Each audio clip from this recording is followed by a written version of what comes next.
So it's been a little while, guys, and I'm a little sick and it's a little late. So I'm not going to go on forever and ever, but I do want to talk about this because it's been something that's been in my notes for a while. What the hell happened to crossovers in cartoons or even animes, if that was ever really a big thing? I really only saw it in cartoon. I mean, really, there actually have been quite a few. In fact, some of the best shows people don't realize, or maybe they don't remember, came from crossovers, or at least spawned from other shows that later came in to do a crossover. It got complicated. Grim Adventures of Billy and Mandy actually was a side show of another show, which I think was like Evo Incorporated or something like that. And then later that show actually did crossovers with Grim Adventures of Billy and Mandy, and then later just integrated, and it was actually kind of weird. It was like a self-cannibalizing show that just spawned something entirely new, an entirely new cultural phenomenon that has been the bedrock of a lot of kids' childhoods. But besides that, I think the most famous, popular crossover that I could think of would be like the Jimmy Timmy Power Hours. Those are really regarded as being probably the most prolific, not necessarily the best, but one of the most prolific ones. Two powerhouses at the time, Jimmy Neutron, Fairly Odd Parents. Those two coming together to make a huge special. In fact, it was so big that it would be like entire days dedicated to it, just counting it down. This was a huge event, and this was something that brought kids to the TV screen, waiting and watching and looking forward to the next one. So what happened? Why isn't it happening now?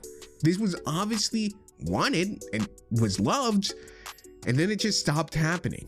But why? First of all, I wouldn't say that it stopped happening, but it's severely less frequent than it was.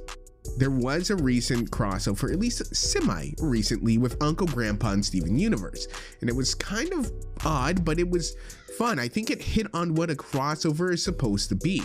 It's supposed to be a non-canon event just meant to nod to the fans. It's essentially fan service. No, I'm not talking about a swimsuit episode.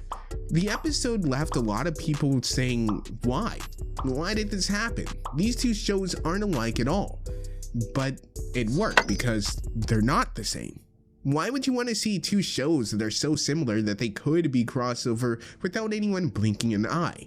If I want to watch the same thing that I normally would watch about that show, I just watch a normal episode of the show. It defeats the point of doing a crossover. Sure, you want this content to be able to mesh well enough, but you don't want it to be the same. When it's the same, you risk losing fans to another series, possibly, rather than a mutual gain. Nowadays, we have a lot more restrictions also with licensing. During Jimmy Timmy Power Hour, I wasn't going on a live stream to watch that. I was sat in my living room, flipping on the TV and watching that countdown clock all day. There was no Daily Motion upload and 5 minutes after it aired. That wasn't a thing. Now it is. Now online streaming is so commonplace, a lot of kids don't even have TVs that they use for TV. They'll probably just use this another big screen monitor. I think TVs are used more now for DVDs than they are for actual cable at this point. I personally haven't even watched TV in probably 2 or 3 years. But when you get into online stuff, it becomes a licensing issues of the two companies. Who gets the rights? Who gets the distribution rights? What about DVD sales? Those are a huge thing. Who owns what and who gets paid what? Obviously, if you're using that character, they get paid royalties. But how long do they need to get paid royalties? Forever? Indefinitely? If it's indefinitely, that's going to be a huge issue 10 years down the line if it's still being aired or even if it still exists at all.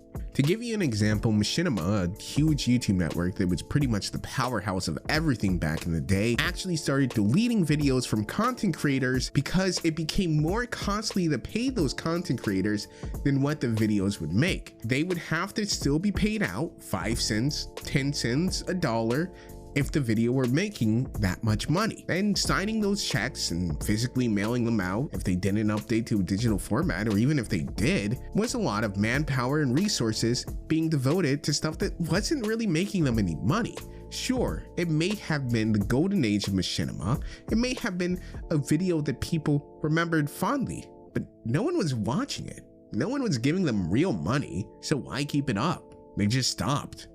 That's not exactly something that, well, a network can do. You now have an episode that's lost in limbo. If it's a bulk amount that you're just getting up front, well, how much are you getting? Because yeah, royalties are still worth a hell of a lot for the time that it's valuable. So the bulk sum is pretty much going to eat up a large percentage of the value that would be accrued from that. So essentially what you're doing is for exposure. And ask any Tumblr artist who has like a modicum of skill how much exposure is worth. Not a whole lot when you're talking about on this scale. When you're talking about 300,000 per episode. Crossovers are more likely to happen between a studio and itself. It's a one-way situation. Studio Trigger is a good example of this. They've done a lot of amazing properties. And because of that, they, for the most part, can go ahead and be self-referential of their own properties despite Japan's very strict guidelines on using other copyrighted works in their own episodes. Now these are more cameos and crossovers, but it's as close as Japan gets. For those of you guys who don't know, the reason why I and pretty much any other YouTuber that deals with anime or the Japanese in general, or people in Japan who have licensing to American television, they don't have fair use. There is no "I'm using this for satire" excuse that you can use. That's why when you see certain references in anime, it's bleeped out or it's heavily blurred. It's because even though they want you to know what they're doing, they can't legally show it, even if the other group is okay with it. And probably the last biggest issue is control over your IP. Your intellectual property is probably the most valuable thing a company has. That is your brand. SpongeBob itself is worth a shit ton of money, and they want to keep that brand image. They're not going to send SpongeBob into an adult-oriented cartoon. All right, that's not gonna fly. They want 100% control of how their character is going to be used, and they want to be sure that it portrays the image that they want to be portrayed. Some companies are so strict about this, they will literally lose money and new users just to ensure that their image is being utilized in exactly the way they want. Dragon Ball Z is a good example of this. They have a breakout success of Fighters Z, I think is the name. Actually, I think it's just Dragon Ball Z Fighters, whatever it is. It has millions of installs right now. It is the hottest fighting game right next to Smash. And they're not letting it be played at a shit ton of tournaments. Why? Because they don't control what those tournaments say or do or anything else about it. They don't want their IP to be utilized by anyone else other than them, because that way they have complete control. It's not because they're against fighting game tournaments or because they hate exposure or because they hate their fans. It's just business. People forget you can be an art studio, you can be an artist, but it's still business at the end of the day. Crossovers are far from dead. In fact, I don't think we actually realize that crossovers in the vein that we probably want them to happen haven't ever really happened. Even Jimmy and Timmy Power Hours were under the same network. It wasn't Disney working with Nickelodeon, it was Nickelodeon working with Nickelodeon with properties that they owned the rights to. There was never any ambiguity over who owned what.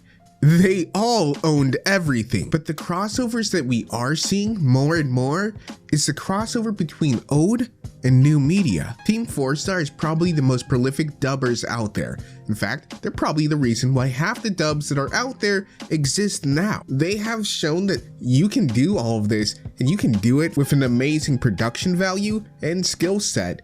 And just because you're abridging something doesn't mean that it's bad or that it's all dick and fart jokes. Team 4-Star abridges actual anime, licensed anime. In fact, now they've been put in charge of writing and voice acting for a major production. Sure, right now it's just translation, but how long until they actually hire these writers to write something? Look at the powerhouse that is Ruby. Now, I may not love Ruby's story, but I love their character designs, their weaponry. Ruby spawned from Rooster Teeth. The guys who would get drunk, film themselves on Xbox One, making a cinematic experience using an Xbox original. And now they're so mainstream, they're in an Arc Systems game with Persona 4 and Blaze Blue. So those are the crossovers that are gonna happen, and I want to see happen more and more. Sadly, networks don't seem to want to play ball. They'd much rather keep their IP secure, keep their bottom lines, and not risk losing fans or potentially polluting the water of their brand image. But hey, it's not all bad. If I can see a official Team 4-star anime out there, that's pretty fucking amazing. As always, guys, I've been Faith of Moliminous, the sick Faith of Moliminous, and I'll see you guys in the next one. Woo!